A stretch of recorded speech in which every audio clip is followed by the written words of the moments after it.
سے مخارجوں میں آتا ہے کہ بنی اسرائیل کا ایک آدمی تھا جو بڑا ہی بدماش قسم کا تھا. اس نے 99 بندوں کو قتل کر دیا. اب آپ سوچئے 99 انسانوں کو قتل کرنے والا کتنا ظالم انسان ہوگا، کتنا پتھر دل انسان ہوگا. پھر کچھ دن میں خیال آیا کہ کوئی میرے لیے بھی توبہ کی گنجائش ہے، تو وہ ایک صوفی صاحب کے پاس آیا.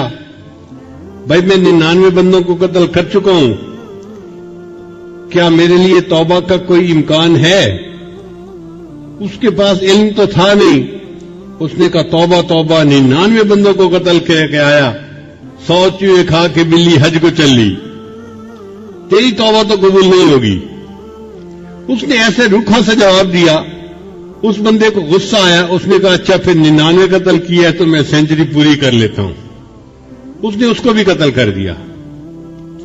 پھر اس کے ذہن میں خیال آیا کہ میں 100 بندوں کا قاتل ہوں، کیا میرے لیے کوئی توبہ کی صورت ہے؟ تو اس نے کسی عالم کے پاس حاضری دی اور اس سے پوچھا جی کہ کوئی توبہ کی گنجائش؟ ان کا بھئی گنجائش تو ہے، کیا کروں؟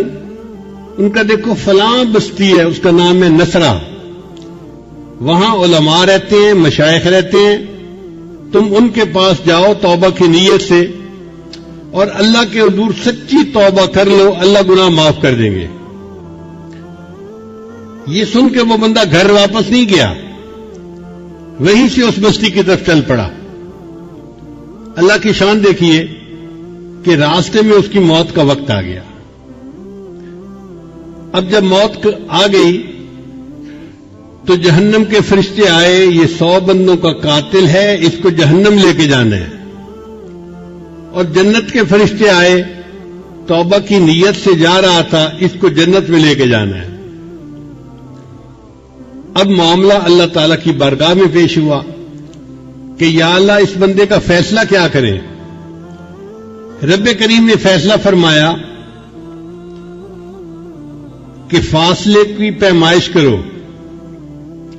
جس بستی کی طرف یہ جانا چاہتا تھا توبہ کی نیت سے، اگر اس بستی کے قریب پہنچ گیا ہے تو توبہ قبول،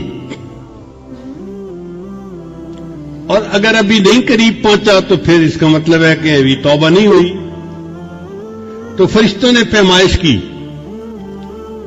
محدثین نے لکھا ہے کہ دونوں بستیوں کے بالکل جو سینٹر کی لائن تھی نا، آدھا آدھا سفر، اس بندے کی ادھر وفات ہوئی تھی اور مرتے مرتے وہ اگلی بستی کے قریب لاش اس کی جا کر گری تھی. اتنا تھوڑا سا فرق تھا.